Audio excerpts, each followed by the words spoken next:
Testing, testing. This is a test round to see if our translators can hear us. Today, we will be having a board meeting held here at the multipurpose room. The board meetings will be held at 6 p.m. Testing, testing. This is a test round to see if our translators can hear us. Today, we will be held board meeting held here at the multipurpose room. The board meetings will be held at 6 p.m. Testing,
Hello, testing 1, 2.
Alrighty, so let me get a shot. Did you ask me? Testing, testing. He's not getting up. Oh. This is a test. Today we will be having a board meeting at 6 p.m. here at the multipurpose room. Okay, that's pretty clear on my side. Okay. Claudia, is it sounding clear on your end as well?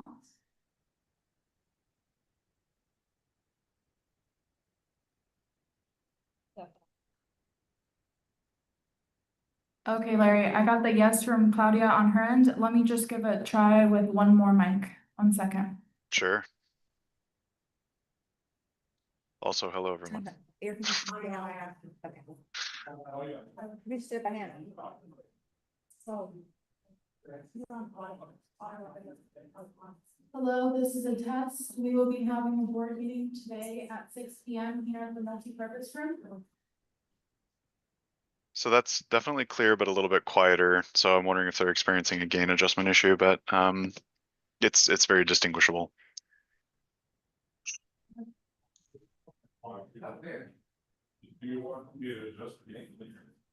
I would just say be careful with adjusting gains too much, but yeah. How close were you on that? I got, can you hear me, Larry? Yes. Okay, so I got closer because it sounded too low if I wasn't close enough. Yeah, it sounds like maybe the gain on the microphones need to be tweaked. Chris will be increasing the volume. Let's That see. won't control that, but that's That okay. won't help. Okay. So it's Well, the then you guys want to talk close to it, you know what I mean? so then it sounds louder. Yeah, I mean, you should be able to notice a volume difference on the speaker system as well. This is the one he mentioned. Any stuff on that? Yeah, right here, this one. I don't need that. But it's green, so I don't want to like move it since he said if we move it and it's red, you can't really hear. It's not a global gain Yeah, adjustment, it's a clearly. microphone gain adjustment. Oh, it's a microphone, not the. Correct. Okay. Not the Yeah, so what I would say is for right now, if someone is sounding quiet, go ahead and just bring the microphone a little closer than expected and we'll adjust it from there. Okay. Thank you, Larry. No worries. Good luck, everyone. Thank you. Nicole, Monica, and Michael, you all need to like speak closer to the mic so that you can hear it. Thank you.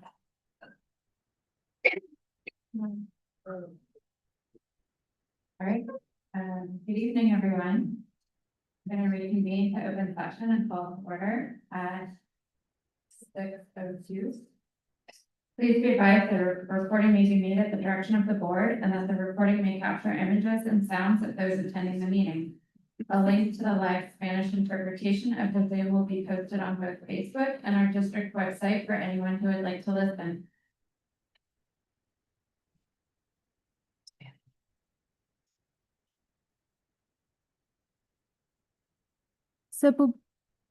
Se publicará un enlace en Facebook y en el sitio web del distrito para acceder a la interpretación en vivo en español de la reunión por Zoom, para quienes desean escucharla. Gracias.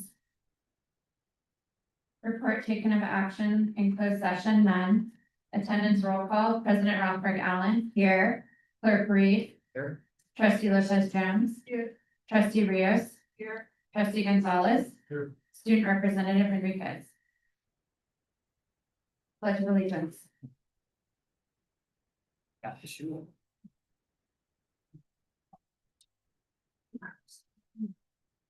I pledge allegiance to the flag of the United States of America and to the republic which stands one nation under God, indivisible, liberty and justice for all. District mission statement. At Calistoga, we empower students to graduate with respect, empathy, integrity, and the skills needed for success in life and work. We provide a supportive, inclusive environment where students gain essential academic knowledge, critical thinking abilities, and real-world skills. Our goal is to ensure all students feel a sense of belonging, are prepared for future opportunities, and graduate with pride, resilience, and a passion for lifelong learning. Public comment from the floor. This portion of the agenda allows an individual the opportunity to address the board on any item regarding board business that is not on the agenda. Without taking action or entering into a dialogue with the public, board members may briefly respond to statements made or ask clarifying questions about topics posed by the public. Your matter may be referred to administration. Individual speakers are limited to 3 minutes each.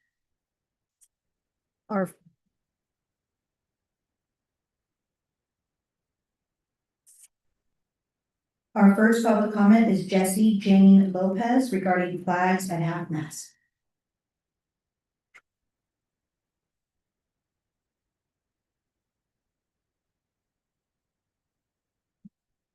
Hello, I am a Calistoga High School alumni. On September 10th, a man was assassinated in front of the whole country. The country was then forced to mourn this man, including our town, by putting the flags at half-mast and the school. I want to read just a couple quotes by the man that we are supposed to mourn. If I'm dealing with someone in customer service who is a moronic Black woman, I wonder, is she there because of her excellence or is she there because of affirmative action? Reject feminism. Submit to your husband, Taylor. You are not in charge. This is in response to Taylor Swift being engaged. Islam is the sword the left is using to slit the throat of America. If I see a Black pilot, I'm going to be like, boy, I hope he's qualified. He also believed the Great Replacement was a reality. The Great Replacement is the racist idea that immigration is a plot to replace white people. Calistoga is a town that has constantly celebrated its diversity. We have a giant population of immigrants and people of color who make this town so special. How could this town mourn someone who is constantly racist, misogynistic, anti-LGBTQ, Islamophobic, and to bluntly put it, an overglorified podcaster who died by his own ideals? Where were the flags at half-mast for all the children that have died at school shootings? Why weren't the flags at half-mast for Melissa Portman, the Democratic Speaker of the House of Representatives in Minnesota, who was gunned down alongside her husband and dog in their home? What happened to that man was tragic for his family and friends, but why are we being forced to mourn a man who hated people that look like me, that look like my neighbors, that look like my friends? I stand before you here today to tell you the community I know and love was not happy with the flags at half-mast at this school. Instead, they felt like this town cares more about a racist podcaster than it does us, especially during Hispanic Heritage Month. I am here to be the voice of those here in Calistoga who cannot speak up for themselves. I know that this policy was implemented after the tragedy of 9/11, but the circumstances have changed, and locally you, our elected officials, have the authority to make changes in the local policies. Instead of playing nice just so you can get a couple votes, make a real change in the small community. You can make a difference instead of being willfully ignorant. Be the change that you want to be in the world. And finally, to end this, I want to say keep ISOP out of our communities and free Palestine. Thank you. Thank you. Our next comment is from Carlos Serber regarding the flag policy.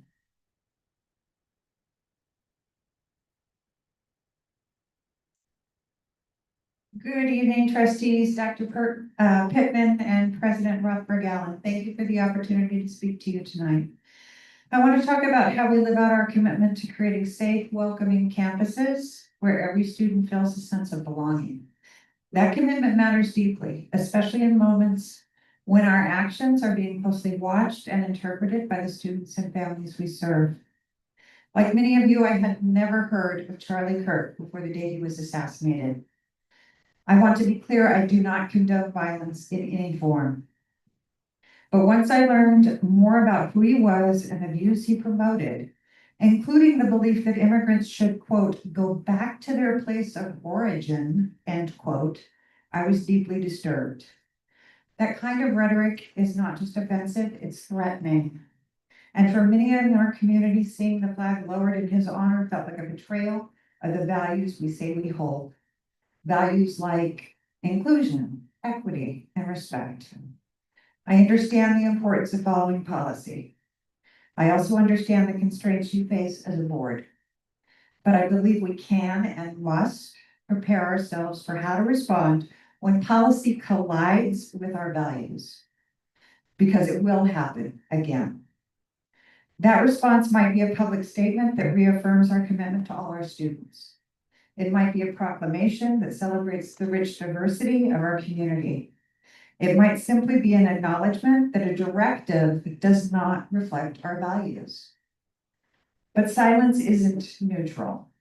Our students are watching, and they deserve to know without a doubt that we see them, we value them, and will stand up for them, even when it's hard. Thank you.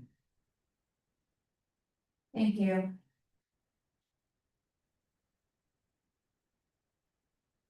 Do we have any additional public comments? None at this time. Thank you. Introduction of NCOE Superintendent Josh Schultz. So we have Mr. Schultz here, our new Napa County Office of Education Superintendent. We want to welcome him as he introduces himself and the new steps for Napa County Office of Ed. Good evening, trustees, President Rothberg Island, Dr. Pittman. Thank you for the opportunity to speak with you for a moment. As you already heard, I'm Josh Schultz. I'm the new Napa County Superintendent of Schools. I'm about 2 months into the job. For those who don't know me, I've been in education here in this county since 1993 when I was starting as a teacher at St. Helena High School. I've been with the county office for the last 18 years. Most of that time as CEO, deputy superintendent for the last 11 years. I'm honored to be appointed to this position in this new role. I think the county office is kind of unknown to people who aren't in the system. But just to share briefly kind of how I see our mission and role in terms of our relationship with Calistoga Joint Unified School District, we're really here to support you in achieving your mission and values and to align everything that we do with the outcomes you're trying to achieve for your students. There's a number of ways we try to do that. I know you have the budget and LCAP approval letters on your agenda next, which try to highlight many of the great things that are happening here at the district. And commend you on the work that you're doing. We also initiated a practice several years ago where all of our direct programs that are serving your district or your students meet with your leadership to make sure that the way that we're implementing those programs are aligned with your goals and your LCAP outcomes that you're trying to achieve. In general, we're here to support you in any way we can. I know that Calistoga, like some other districts, has occasionally been identified on the dashboard for differentiated assistance. That means that we're supposed to offer you assistance, but we're committed to offering assistance that actually helps you, that helps you achieve your goals, that provides support so that we have the capacity to do in a way that's meaningful. So I'm really honored to be able to be in this new capacity and help support you. I understand you have a new mission or tagline, empower students and build futures, and I hope to be able to do that together with the district for many years to come. And that's all I have to say unless you have any questions for me. Thank you. And just welcome, thank you for coming to our district this evening, and it's nice to meet you. Thank you. 6.2 Napa County Office of Education Letter 2526 LCAP and budget approval. So this is our annual approval, I say annual approval, because they do approve us every year. Thank you. Both for our LCAP as well as the budget approval, and so yet again, yes, they have approved both the 25-26 LCAP. As well as the budget for this year, as well as knowing that we are positive for the next 2 years forward. And again, they just recognize that while we have a healthy reserve, and while we are making good choices, that we need to be mindful of cash flow, we need to be mindful of our deficit spending. So to keep those items in mind as we continue to move forward, as we adopt the budget moving forward. And so it's not attached to this, but we'll talk a little bit later on about our new budget advisory committee that we're starting. And that's in line with looking at our approved budget and how we've made good choices, and we want to continue to make good choices. All right, any questions? All right, we're on to reports. 7.1 Student Representative.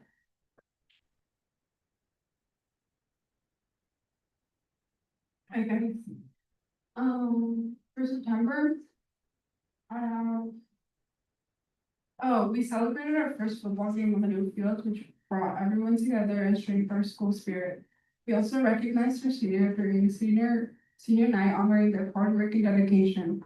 We also acknowledged Suicide Prevention Month and posted up many good comments for those who fell shut down.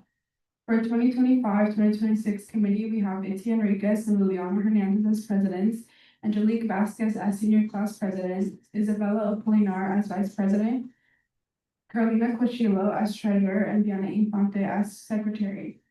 I want to give a big thank you to our athletic directors and ASB advisor for their constant support and commitment to our students. As we close September, we look forward to updates on our Violet Literacy medals, senior athletic recognition, and upcoming events like homecoming and fundraisers. Our goal is to keep building our school spirits in unity and connection. Thank you. Thank you. Any questions? All right, 7.2 Calistoga Associated Teachers.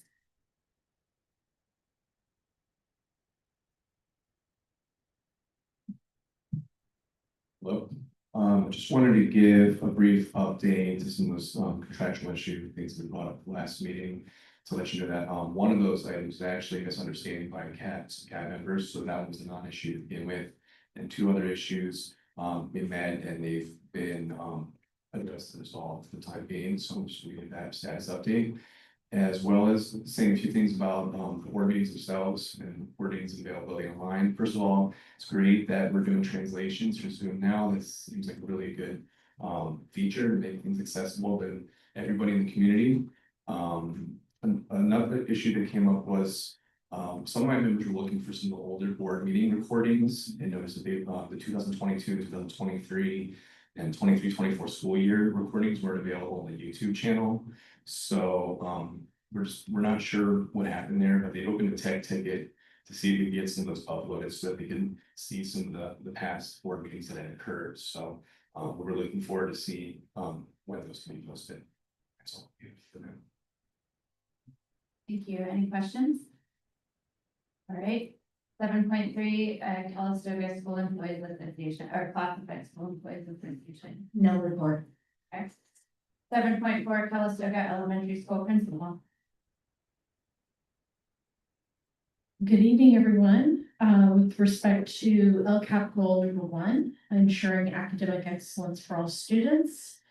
Last Friday, we concluded the final of our release days, and basically every grade level plus our special education staff and our teachers on special assignment have 3 release days a year to be looking at data and being and making instructional next steps for our students.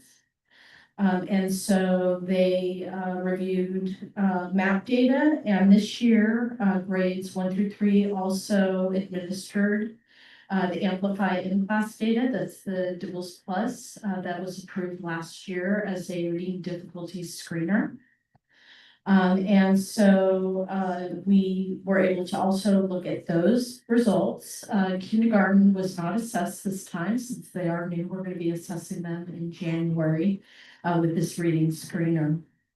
And then in addition to looking at this data and making instructional decisions, our vice principal, Mrs. Ennemar, came into each meeting and used data points to help streamline what we call it's called the student study team process. And students were selected by each grade level for closer monitoring, documenting interventions, and to begin the SST crew referral process. With respect to LCAP goal number 2,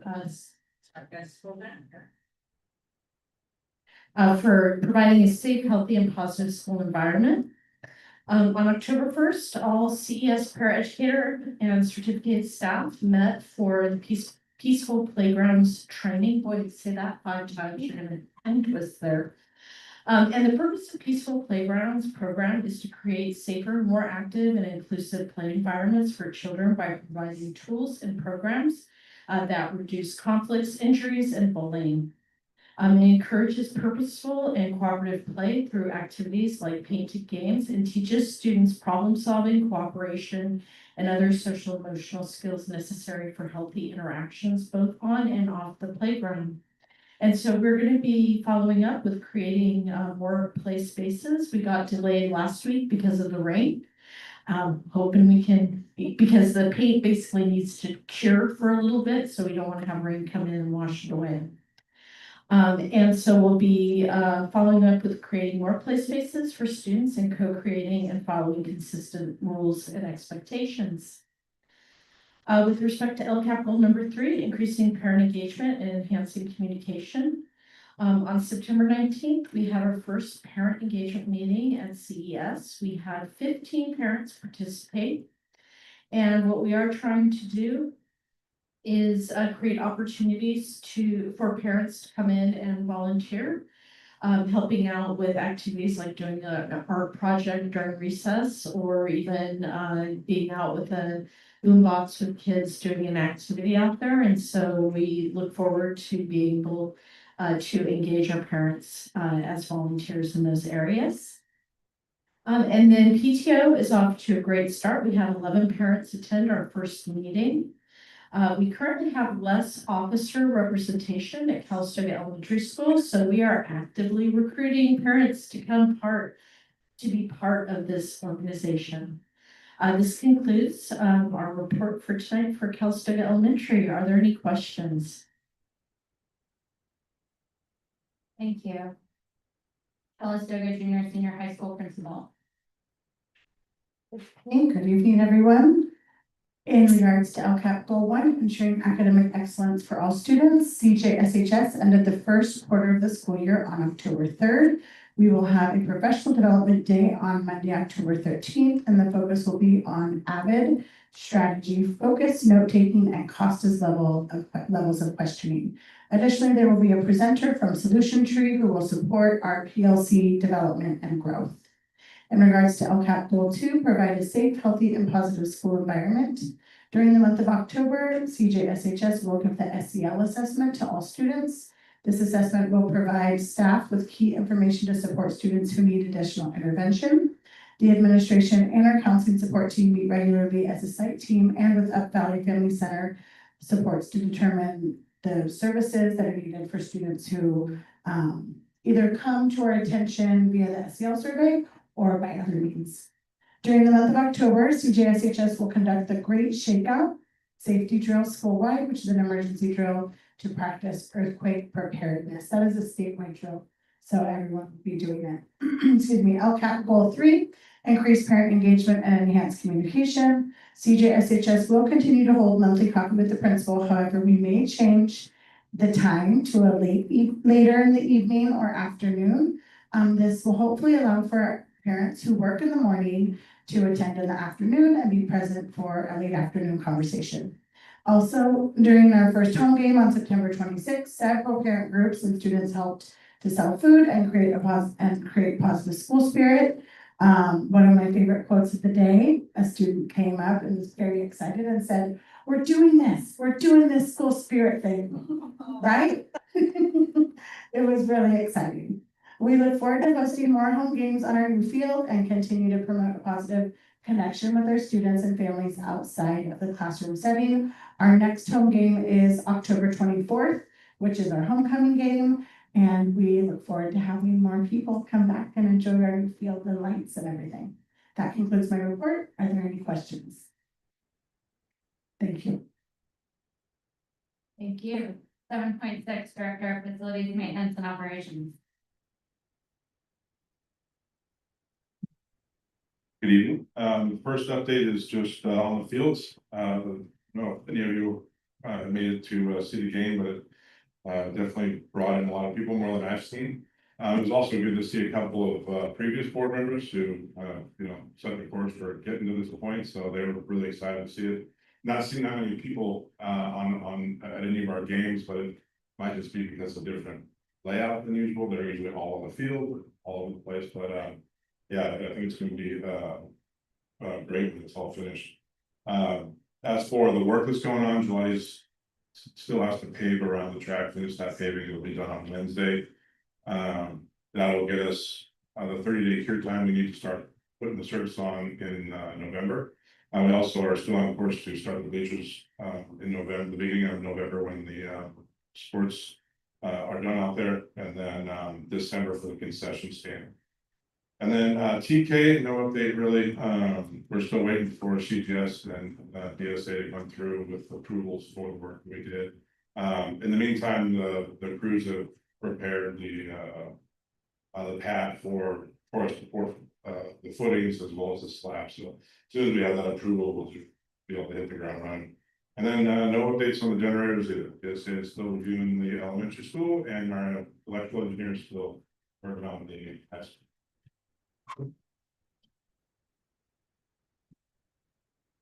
Thank you. 7.7, Director of Business Services. Hello, everyone. I have a few things for you tonight. First, I want to talk about CalPADS. CalPADS stands for California Longitudinal Pupil Achievement Data System. CalPADS is a state reporting tool that takes a snapshot of enrollment and other demographic information on the first Wednesday of October every year at every district in California. This reporting period is called CalPADS Fall-in Reporting. And there are also many other reporting periods throughout the year that we report into CalPADS that report different types of demographics to the state, such as English language learners, special education, course offerings, staff employment statuses, years of service for staff. And then in beginning 25-26, we're going to start reporting our summer school and after school attendance to CalPADS. And so we're working with Boys and Girls Club right now, and also Hearts and Hands, to make that an efficient and smooth process. Alex Andre, our data and support specialist, does an excellent job. She is our CalPADS expert of the district. Each student, that attends school in California has a unique identifying number that follows them throughout their entire public school career in CalPADS. And so this is the tracking mechanism for all public school students. I want to just provide the board tonight with some data in our fall-in reporting for 25-26. Enrollment for 25-26 is at 748 students. Last year in 24-25, same first Wednesday in October, first Wednesday of the month, we were at 768. So we have lost 20 students over the year. And this does also include our full-time registration for TKers now. So we have a full year of TKers also in 25-26. So since 2021, we've lost a total of 121 students. And it's been pretty much a straight decline since 2021. There's many reasons for this decline. I think it's important to note that declining enrollment is real for our district, and it's probably going to continue as fewer babies are being born in our area and families are looking to other places to live to make it more affordable to raise a family. Our unduplicated count for 25-26 is currently sitting at 503 students, which is 67% of our total enrollment. This number last year was certified at 660 students, or 86%. This number will grow between now and the end of October. Remember, our unduplicated count is our free and reduced lunch students, our EL students, our homeless students, and our foster youth, but each student is only counted once, even though they might be in multiple categories. We have a lot of students that have not renewed their status for free and reduced lunches from last year, so we're working on that in the month of October to get all those up to date. So I'm confident by the time we certify, we'll be in the 80-something percentile again for our unduplicated counts. Next up for discussion is audits, and more audits. We're currently preparing for our yearly independent outside audit with Christy White, our audit firm. They begin auditing the 24-25 ledgers and federal and state requirements on this Thursday, October 9th. There's a lot of prep to this audit with more than 170 items in all different categories of district operations that require response in some sort of detail. It's a team effort from our school site secretaries, Chris in maintenance, and our entire district office team. I just want to acknowledge our team for all of their hard work that we all put into these audits every single year. Another audit that is happening right now is our federal program monitoring audit. Michael spoke to this last month. I know it's a ton of work on Michael's desk, and from now what I'm saying, it's a ton of work on the fiscal side too. So these next 2 weeks are going to be very busy with preparing for that. The first meeting we have with California Department of Ed on October 20th. The other audit that we are going through this year is our child nutrition services audit, or our cafeteria program audit. It's again under administrative review in 25-26, and I think the last audit we had with this program was in 2021, just like our federal program monitoring audit. Rose is pulling the heavy load on this one because it requires a lot of nutrition guideline information, menus, portion guidelines, and food temps at serving sites, and many, many more areas of food service. But there's a financial component to it as well. And our cafeteria program is now operating over $1 million a year. So it's since we've had meals for all students, we've really kind of escalated in how many meals we're serving on a daily basis. And so it's become quite a program for our district. CDE will be coming to do an actual visit to our sites February 23rd through 27th for part of this audit. And they have not selected the site yet that they are going to visit, but I'm assuming they're going to visit here because last time they visited the elementary school. State reporting is my next topic. We've had lots of state reportings taking place because of the time of year. After closing the books, we usually have a lot of state reports that we have to do. Prop 28 is one of them. We'll talk about that a little further down on the agenda. CCSPP grants. This is our 5-year, $2.6 million grant with the state that we share our contracts with Valley Family Center.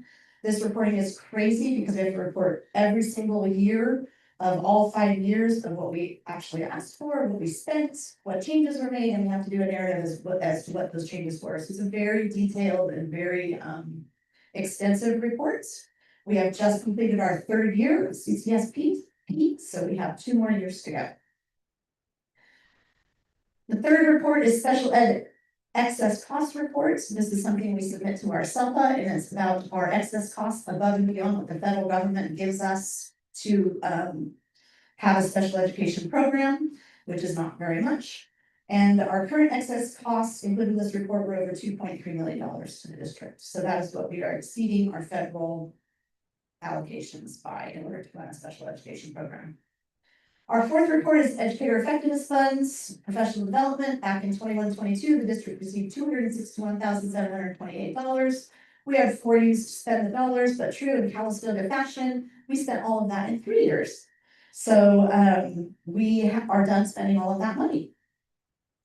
This has been an annual report since we started spending the money, and we have to report to the state how many teachers or paras or even support staff and classified plus administrators were affected by this professional development money, and what areas we administered the professional development, including up to the vendors that we paid to do those areas of professional development. So just so the board knows, in the last 3 years, we have hit the following areas in professional development to our staff: coaching and mentoring of certificated staff, standards aligned instruction, pupil re-engagement, pupil well-being, positive school climate, inclusive practices, English learner programs, professional learning networks, and early childhood development. So I think we can say we have put the entitlement to good use in our district over the last 3 years. And then the last, well, one of the last things I'm gonna mention is, on the Budget Advisory Committee front, Board Policy 3100 allows for the superintendent or designee to appoint a Budget Advisory Committee. Dr. Pittman has very graciously sent out the information on our Budget Advisory Committee meeting and asking staff, students in grades 9 through 12, parents and community members if they would like to participate in the committee. We will have our first meeting scheduled for October 29th. We will meet from 3:45 to 5:45, and we are hoping to have 10 to 15 members that want to participate. And as we go through those meetings, I'll keep the board apprised of what's discussed. The only other thing I have for you tonight is to express my gratitude. I'm thankful for Calistoga, a place I get to live and I get to work. Not only do I work with such a fantastic group of people at all of our sites, I get to live in a community where our focus is community. My husband and I attended the grand opening of the Brandon Center this weekend, and it was just awesome to get to go to this opening and see so many familiar faces and talk to so many different people that I know in different areas of our community. We also went to the opening night, Broadway Lights, and it was a great show. And before that, we went to Brico for dinner. While we were in the restaurants, there's not many tables in Brico, but they are all very close to each other. And while we were there, almost every single table knew people at other tables. And there were people getting up and talking and walking to each other's tables. And it was just so awesome to see such a great community at work this weekend. So it just made me truly grateful for being able to live and work in such a wonderful and inclusive community we call Calistoga. That's all I have for you tonight. I have a question. Thank you. Regarding the declining enrollment, I'm curious to know, I know Dr. Pittman gave us a report, not last meeting, but I believe the meeting before, regarding transfers out of the district. I'm interested to know regarding the declining enrollment, what families are not leaving the district due to the cost of living versus the families that are. So I don't know if there's a way that we can kind of break down the numbers further to see whether the transfers are happening because of cost of living or, you know, under that general umbrella, or if they are continuing to live here to go to school in a neighboring district. Yes, I think we can somewhat get that information based on just our inter-district transfers list, and they still have that same address that they might be going out to the state of Lena or something like that. So yeah, I can do that for you. Yeah, I would just be interested to see that, because then it kind of can, in my view, put the problem under a certain lens, whether it is, you know, the cost of living, which we don't really have control over, or if it is because they want to move to a different district. Why did they do it? You know, the laundry list of questions that go off my mind when that happens. Just because I feel like that there's a big difference in my opinion. So if we could have those numbers broken down, I would appreciate that. Yes, definitely. We'll bring that next month. Any other questions? 7.8, Director of Educational Services and Human Resources. Hey, good evening. Maureen, that was great. That was like the most thorough and best report I think I've ever given.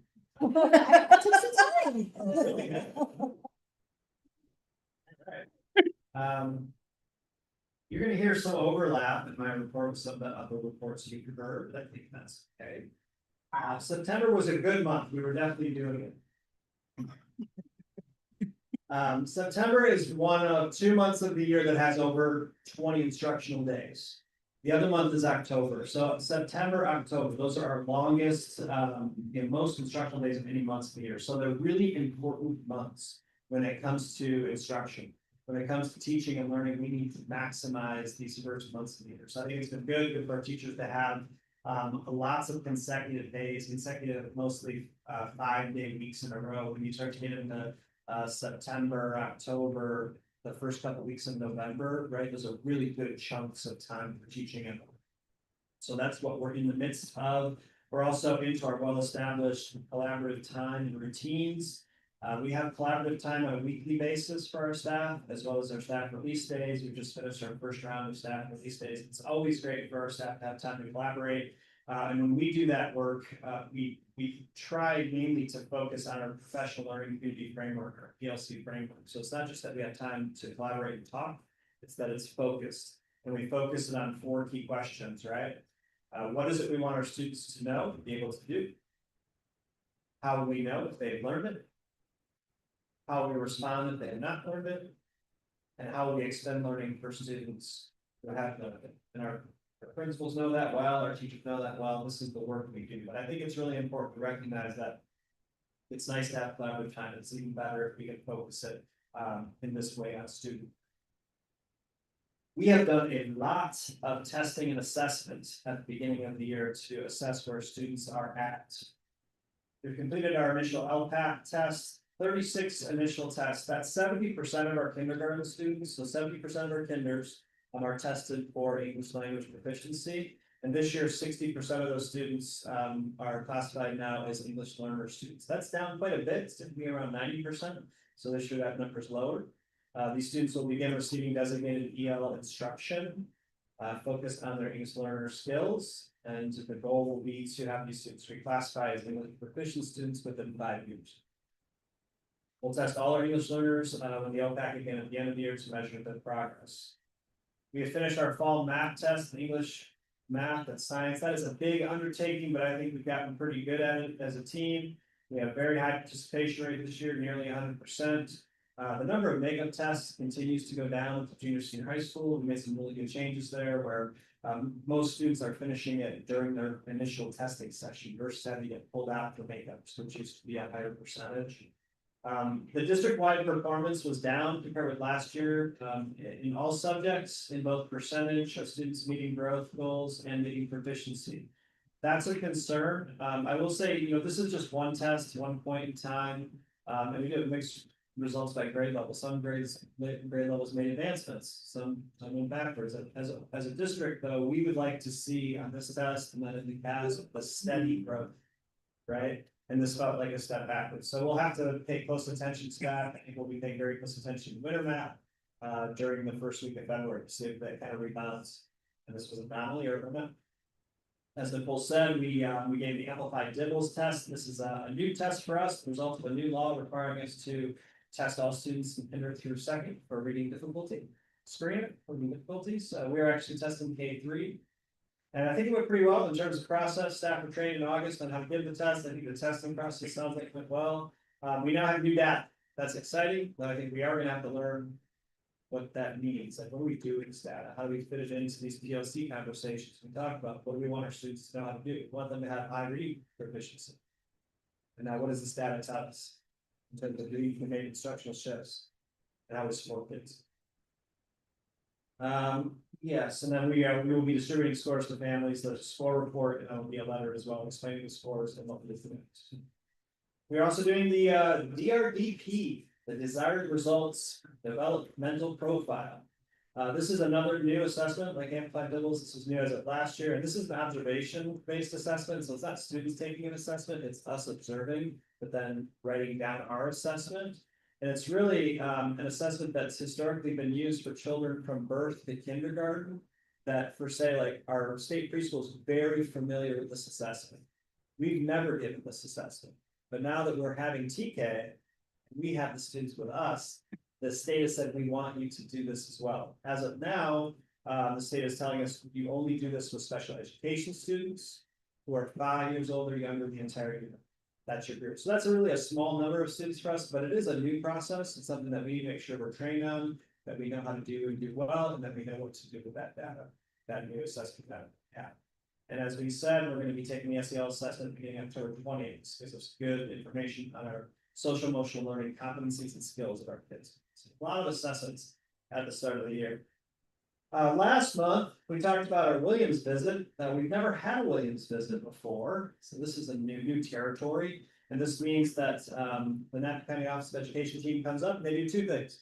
Number one, they take a sample of classes and they make sure that we have enough textbooks for every student and Chromebooks. Each student has enough for every student to have one.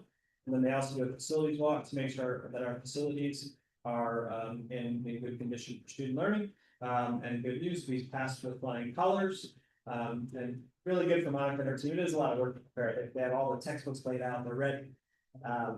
It's a 3-year cycle, so 2 more years away, we'll report back next year. And as we said, we have a professional development day on October 13th. We have a couple things happening on that day, but a big part of that is focused on PLC. I think PLC is kind of word tonight. We are going to do some focus on cognitive formative assessments, and what CFAs, cognitive formative assessments are, they're team designed assessments.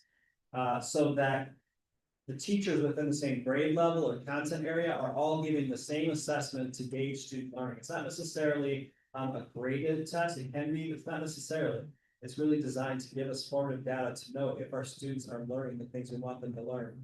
That's important that all of, say, 4th grade or whatever grade level is getting that same assessments. They can come back as a team and then talk about how are your students doing, how are my students doing, learn from one another.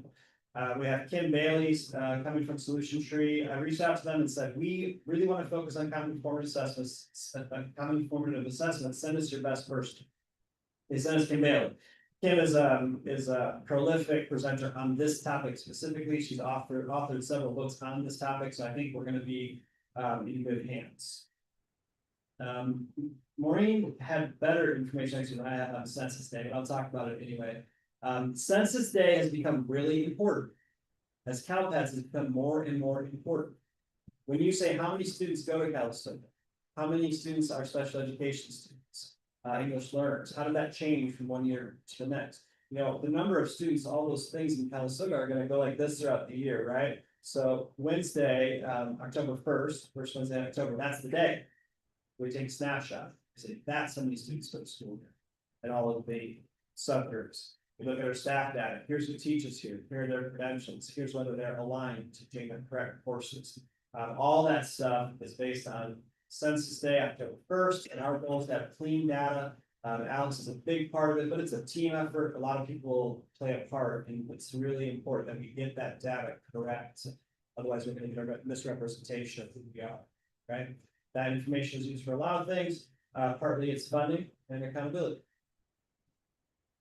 And lastly, this is a real small update, but I'm going to share it with you. The State Board of Education at their September 25 meeting made, yes, closer to the link, yes. At the September 2025 meeting of the State Board of Education, they made a revision to the student score report. These are the papers you get with your child's scores on TASC. And it's a minor change, but it is a change that we pay attention to. It used to say standard met, standard not met. They're changing that to advanced understanding, minimal understanding. And then at the bottom of that report, you see like this, the strands or the things you're supposed to be learning about. That's going to change to above and below standard, to above proficiency, below proficient. So it's really, it's a semantic change, but it is a change. So if you see those, if parents see those coming home, you're going to see some change in the wording. Otherwise, that report's going to look basically the same. And that's my report for tonight.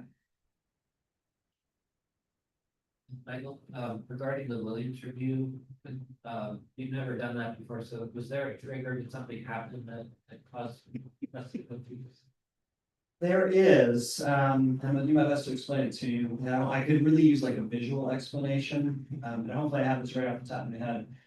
But it has to do with, there was a revised set of criteria for that. I'm not gonna give the year, somebody get wrong, it's 2021, 2020. That says on the dashboard performance, if you look at the breakdown of that performance, you look at the subgroups performance in all the categories, right? If you are red in one, and you are orange or below in any other category, this triggers that, right? For us, we're there for special education.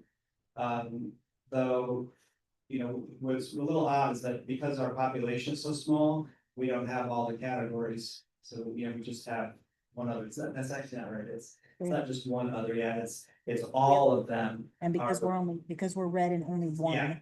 Yeah, it's all of them are red and one would be orange. But so it's a little tricky if we only have 2 categories because we only have, you know, like math and English or something. So that's my kind of off the cuff explanation. If you want a deeper explanation, I can do a presentation with that. So I do want to, So Michael's point, it has to do with the dashboard. Prior to that, it was our star scores and where we were on our API. And I'm just gonna put this out there as my frustration with this. Josh is nodding because he's county office. I used to work in the county office, and so I understand this. The frustration with this is you are chosen to be in Williams based on the dashboard and or your API score. By doing that, the state is assuming that if you are scoring low, you are not meeting the needs in terms of books and instructional materials and facilities. And you are making the assumption that because you are not in those, that you are not having issues. And I personally, professionally disagree with that. There should be a different measure. But that's where we are right now. So AXA and school superintendents are having conversations with CDE on how people are chosen for Williams. The law is necessary. It was implemented because a school was not getting textbooks and instructional materials to their students, which is essential, and they deserve to have them and they should have them. But the current way that it's chosen is making an assumption that low performing schools aren't meeting the other needs, which is not an accurate assumption. And it's also making an assumption that because they are meeting academic growth, that they are able to do these other things, and that's also not an accurate assumption. Yeah, and I think if it's okay, I can email the board with that information, but that off the cuff, or make sure I have it right for you. We also have a qualifier for differentiated assistance that I didn't be confusing, so I'll get that for you, so you know what you're. 7.9 superintendent. So Maureen already mentioned it. I wanted to share that we are going to be starting our budget advisory committee. An email did go out to staff and I shared it with the board as well. It's an interest survey. We're gonna have 10 to 15 people on the committee. And it will go out to families on Friday because I'm trying to stick to how I communicate via Parent Square. So I did not send it out today. I'll send it out on Friday. Monichi will send it out. Our dual language immersion planning team had our full day. 2 board members were on it, some staff members were on it as well as community members. We spent the day with Digital Promise. We narrowed down what it was that we wanted for our core needs as we put out an RFP. The RFP went out. We've received 5 proposals. We are in the middle of scoring those proposals. The team will meet on Wednesday to make a decision on whether we're going to select 1 of the 5 or if we're going to narrow it to 2 of the 5 and then take a next step. So I'll be reaching out to the board after Wednesday to determine a special board meeting so that we can determine which one of the proposals we want to move. Everybody else has already said it. If you haven't had a chance to go out to our beautiful field, it's not completely done yet, but the field itself is gorgeous. It's comfortable. And for me, it's just, it completely changes the look when you look across our campus. And I'm just really excited with the quality of work that has occurred out there. And when it's all said and done, it'll even be more exciting. And I'm very sad that I missed the first game. I heard it was, while we got a loss, the excitement from the community and the crowd was just amazing in terms of how many people were here, the food, the camaraderie, just everything was, the vibe was just an excellent feeling. So I'm excited that we're able to have that in our community. I too went to the Brand Center this past weekend and got to see the facilities all said and done, and some of the performances were there. I'm really excited for our district to be partnering with the Brand Center for some opportunities for us to perform and see performances and have shows from our students as well as to see performances at that space. So it's pretty exciting. So we're looking forward to that.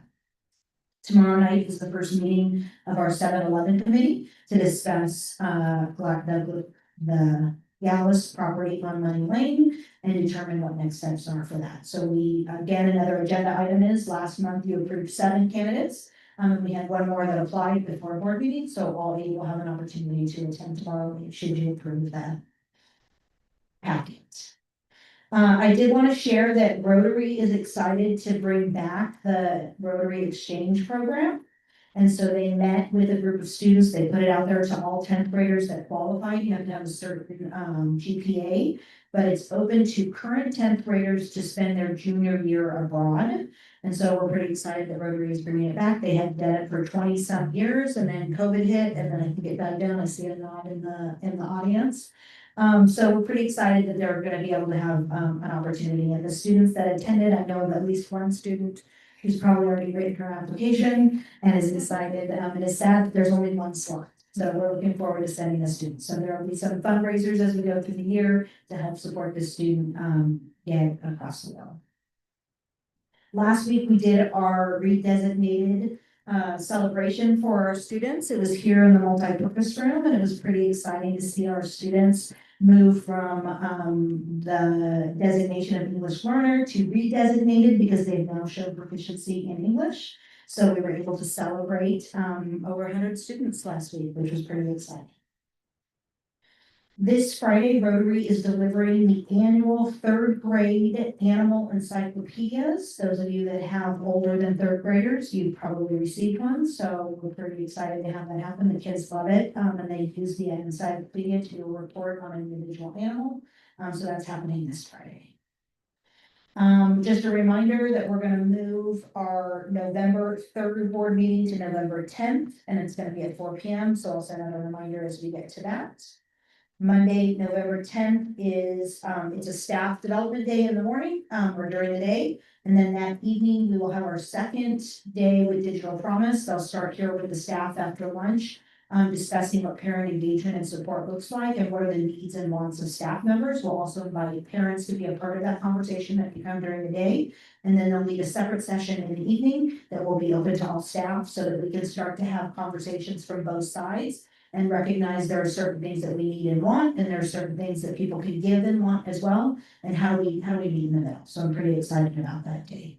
Wednesday, November 15th is our second housing community meeting here in the multipurpose room.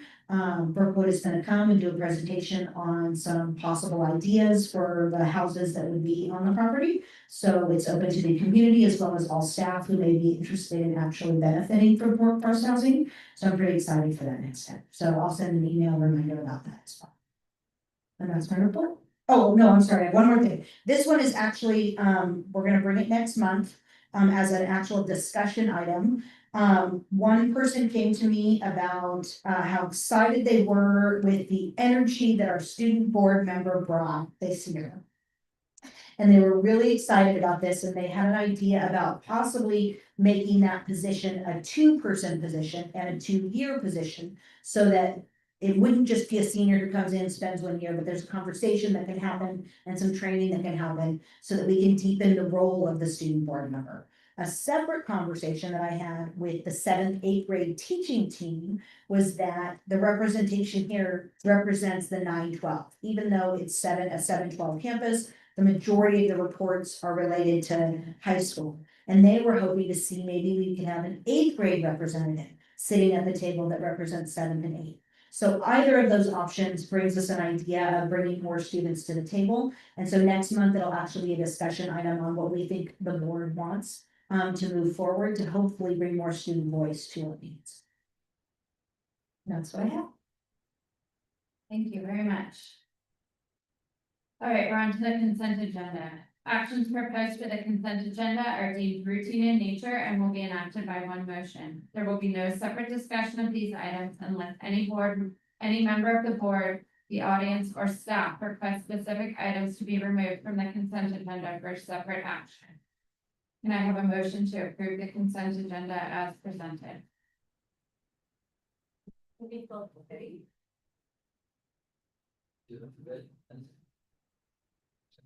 Second. All in favor? Aye. Roll call. President Rothberg Allen. Aye. Clerk Reed. Trustee Lopez Jones. Trustee Rios. Aye. Trustee Gonzalez. Trustee Enriquez. Public hearing. 9.1 protocol. As an elected governing body of Calistoga Joint Unified School District, the Board of Trustees conducts public hearings for the purpose of maintaining open communication with parents, students, and residents of the Calistoga community and school district. Through the public hearing process, trustees seek ideas and viewpoints regarding the efficiency and quality of district-sponsored programs or any other area of the operation of the district and its schools. The trustees believe that open communication is a key element in the ongoing process of the district, school, and program improvement. 9.2, sufficiency of instructional materials. The Board of Trustees will discuss the district's sufficiency of instructional materials. We are opening the public hearing at 6:55. Are there comments from the staff or board? Not at this time. The resolution is on an action item. Are there comments from the public? None at this time. We will close public hearing at 6:55. Action item protocol. Protocol for action items include a staff presentation, questions from the board, public input, deliberation by the board, and voting by the board. During public input, there will be a 3-minute time limit per person. Resolution 10.2 or 10.2, resolution 252604, establishment of Hispanic Heritage Month. So the purpose of this resolution is to designate September 15th through October 15th, 2025 as Hispanic Heritage Month for the Calistoga Joint Unified School District. It encourages all school sites to recognize the contributions of Hispanic Americans through our curriculum and school activities, but I'll actually read the resolution. So whereas individuals of Hispanic heritage have made and continue to make significant contributions to American society and that of California, and Hispanic Heritage Week, which began in 1968 under President Lyndon Johnson, was expanded to National Hispanic Heritage Month by President Ronald Reagan and enacted into law in 1988 to cover a 30-day period starting on September 15th, the day which represents the anniversary of independence for 5 Latin American countries. And Hispanic students comprise more than 88% of the Calistoga Joint Unified School District student population. And Hispanic Americans are a diverse group that represent numerous ethnicities and geographic and political regions, identifying with a variety of terms, including Latinx, Latino, Latina, Hispanic, Chicano, Chicanx, and country-specific terms. Hispanic Americans may also trace their roots to the indigenous peoples of the Americas. The accomplishments of this group span the fields of medicine, law, education, agricultural, sports, the arts, science, business, and government. The cultural influence of this group have been remarkable in the food, language, and music of American culture. The awareness of these contributions should be a part of a full understanding of our shared history and culture. Whereas the Calistoga Joint Unified School District Board of Trustees reaffirms its commitment to fostering inclusive environments where all students feel seen, valued, and inspired to reach their full potential. Therefore, be it resolved by the Governing Board of Calistoga Joint Unified School District that September 15th through October 15th, 2025 is designated as Hispanic Heritage Month, and that all educational sites are encouraged to recognize the contributions of Hispanic Americans through our curriculum and activities at the school. And be it therefore resolved that this resolution will be distributed to every school in the district, adopted this evening, October 6th, 2025.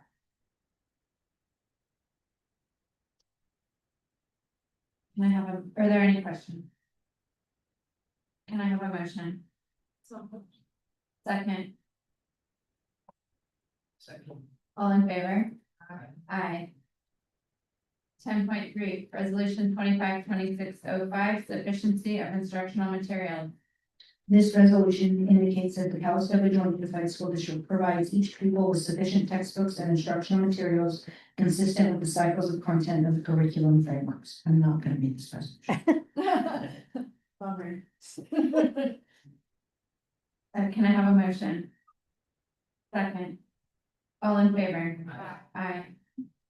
10.4, memorandum of understanding with Napa Valley Unified School District. It's an agreement with Napa Unified School District for a Calistoga student to attend their special education program. We have a student who's enrolled in our district who is currently in the ADAPT program with Napa Valley Unified School District, which is their day treatment program. These are services above and beyond what we can offer in our district. So we're pleased to enter into this agreement, have the student's education served through Napa. And this agreement details provides the details to it. Can I have a motion? Second. All in favor? Aye. 10.5, side letter agreement with Calistoga Associated Teachers. Yeah, some background, our collective bargaining agreement with CAP allows newly hired teachers to receive up to 9 years of experience, for prior teaching experience. But that contract doesn't really envision a reality in which we would hire someone with experience as a college professor in that domain. So we've hired Rebecca Sager, who has 9+ years of experience teaching music at the college level with a PhD. And it seems only logical that she should benefit from that provision in the contract. This is an agreement that the district's enters into happily with CAT to extend that allowance to Dr. Sager. Can I have a motion? Second? All in favor? Aye. 10.6, Proposition 28, Arts and Music in School Funding Annual Report and Certification. This is one of those state reports I was telling the board about earlier, and so we have filed our 24-25 annual report on Prop 28. We do pay for our 0.5 music teacher at CES, as well as now some extracurricular classes after school at the high school. And we have applied for a waiver for 24-25 because this funding, school districts are required for 80% of it to be used towards staffing.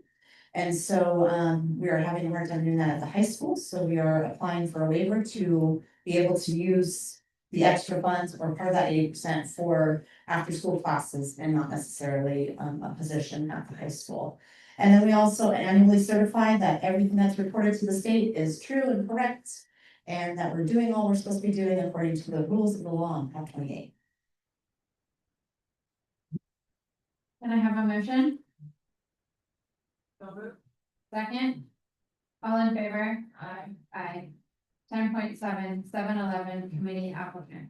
So last month you approved 7 applicants to be on our 7-Eleven committee, and between the last board meeting and this one, we had 1 more applicant. So if you approve this, which I'm recommending that you do, we'll actually have 8 members on our 7-Eleven committee.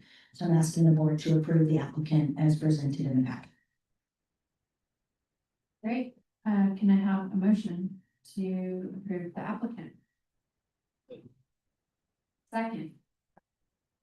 Thank you, Laurel. All in favor? Aye. 11.1, board member reports.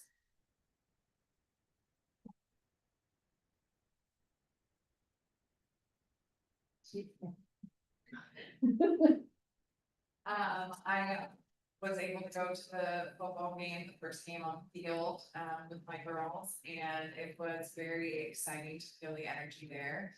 And even as a 3-year-old and a 10-year-old, they were just as excited as the ones who actually knew what was going on with the game. So it was really, really great to see.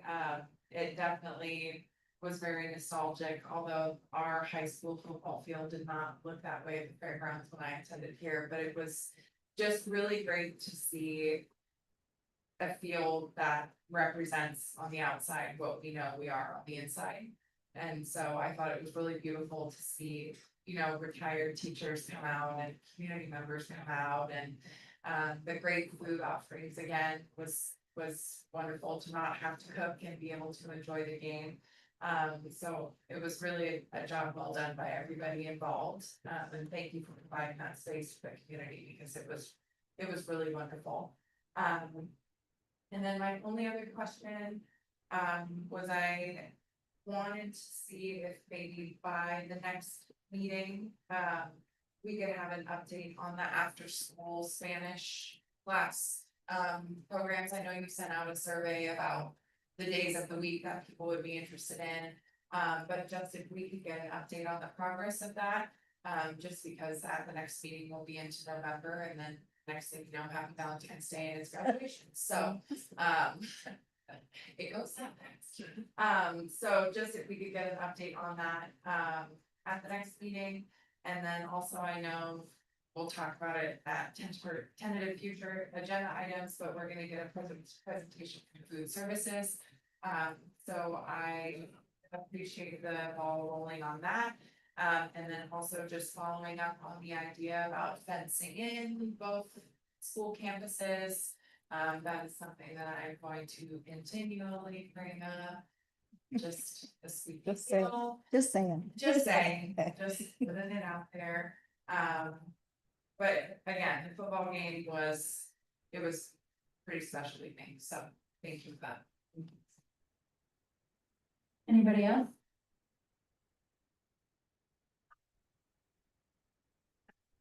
I guess I'm following up on the squeaky wheel thing, I second, Laurel, also, talking about, you know, the of the schools, I think it's time for us to really have a serious conversation about it. So I think a very, good topic in the past, all the wars, times, but at least talk about.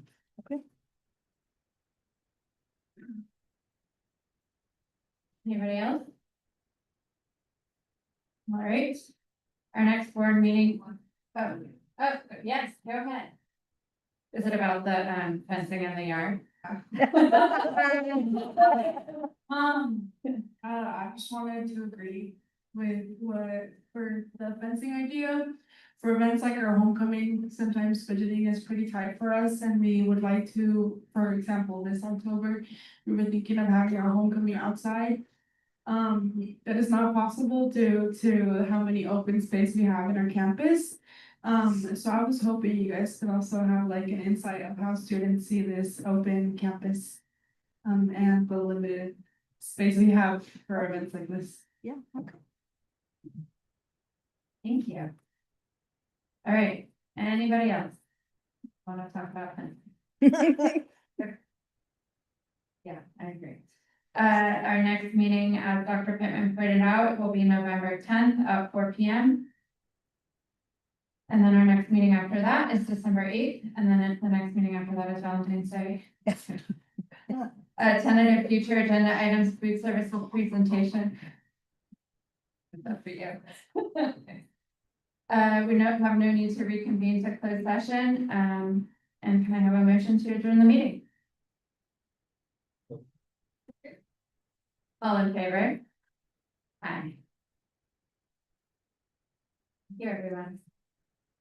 I know, that's